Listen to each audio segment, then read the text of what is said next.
Title: I agreed to house sit for my wealthy uncle for one weekend. On the second night, someone knocked on the door and called me by a name that wasn't mine. I thought I was doing my uncle a favor.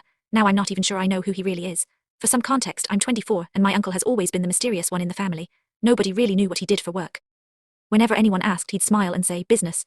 That was it. He lived alone in a huge house on the edge of town. Expensive cars came and went. Sometimes he'd disappear for weeks, then come back like nothing had happened. Despite all that, he was always kind to me. When I was younger, he'd show up on birthdays with gifts my parents could never afford.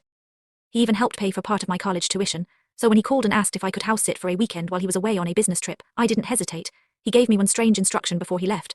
No matter who knocks on the front door after dark, don't answer it. I laughed. He didn't. I mean it, he said. Even if they know your name. That sentence stuck with me. The first day was completely normal. I watched films, ordered pizza, and enjoyed having a massive house all to myself. The second night was different. At exactly 11:37 p.m., someone knocked, 3 slow knocks. I looked through the security camera. A man in a black coat was standing perfectly still. He wasn't looking at the camera. He was looking directly at the front door. I ignored it. Another 3 knocks, then he spoke. I know you're in there, Daniel. My name isn't Daniel. I backed away from the door and called my uncle. No answer. I texted him. Nothing. The man waited for almost 5 minutes before calmly walking away. I barely slept. The next morning I checked the camera recordings. The strange part wasn't the man. It was that the recording had somehow skipped the exact moment he left. 1 second he was standing there. The next, the driveway was empty. That evening I decided I was being paranoid, until I found a locked room in the basement. I'd walked past it several times without noticing it because it blended into the wall. The key was already in the lock. Inside was a small office. There were shelves full of old photo albums, newspaper clippings, and dozens of framed pictures.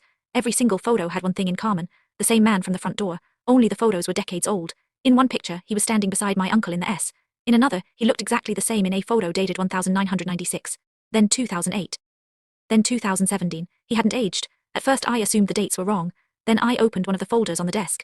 It contained newspaper articles about missing people stretching back almost 40 years. Every article had one name circled in red: Daniel Harper, the same name the man had called me. As I flipped through the papers, a folded note fell onto the floor. The handwriting was unmistakably my uncle's. It read, "If you're reading this, then he finally came back. Whatever you do, don't let him convince you that you're Daniel." My hands started shaking. Just then, 3 slow knocks echoed through the house again. I looked at the clock. 11:37 p.m., exactly the same time as the night before. This time when I checked the camera, there was nobody there. Then my phone rang. It was my uncle. The first thing he said was, "Whatever you do, don't look behind you." I turned anyway.